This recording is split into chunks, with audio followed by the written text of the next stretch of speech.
Pakistan transport council का मरकजी सदर हूँ।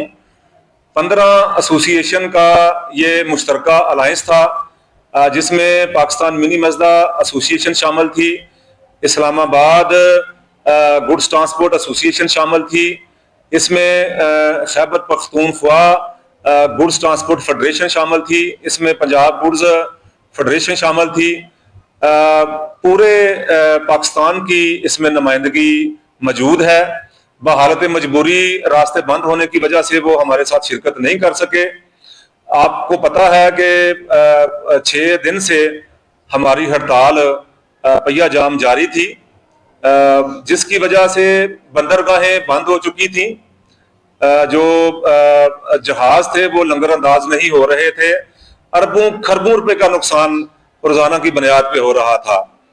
सब्जियां, दालें, अद्वियात मार्केट तक नहीं पहुंच पा रही थी। मुल्क में एक बड़ी खतरनाक सूरत-ए-हाल पैदा हो चुकी थी। मैं आपको बता नहीं सकता कि किस सूरत-ए-हाल में हमारा मुल्क जा चुका था। इन सारे हालात को पेश नजर रखते हुए मैंने और अपनी मेरी सारी कबीना ने हुकूमत पाकिस्तान से डायलॉग किए। मैं शुक्रिया अदा करता हूँ जनाब फील्ड मार्शल साहब का, वजीर आजम पाकिस्तान साहब का, मिनिस्टर कम्युनिकेशन का, CM पंजाब का और मिनिस्टर ट्रांसपोर्ट पंजाब का।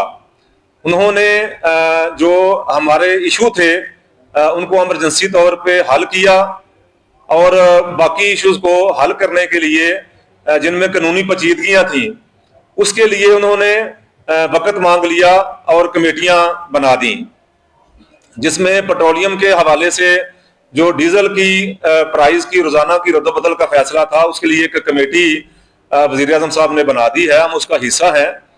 इसके अलावा जो नजायज और अजाफी टूल प्लाजे थे उनको कैबिनेट से रिवर्स करवाया जाएगा। बाकी जो हमारे अहम इशू थे उसके हवाले से पूरी गुफ्तगू हुई है, चूंकि मैं सारी चीजें खोल के बयान नहीं कर सकता। देखें, ये मुल्क हमारा था, हम इस मुल्क के शहरी थे। आज थोड़ी ही देर में हमारी आज़ादी का दिन 14 अगस्त शुरू हो जाएगा। हमने मुल्क और कौम के वसी तर मफाद में और इस कौम और इस मुल्क से मोहब्बत का इजहार करते हुए और बिलखसूस हमने इस मुल्क के लिए कुर्बानियां देने वाले शुहदा से इजहार मोहब्बत करने के लिए, अकीदत का इजहार करने के लिए हमने ये फैसला किया है कि हम अपनी पहिया जाम हड़ताल को ख़त्म करने का ऐलान करते हैं।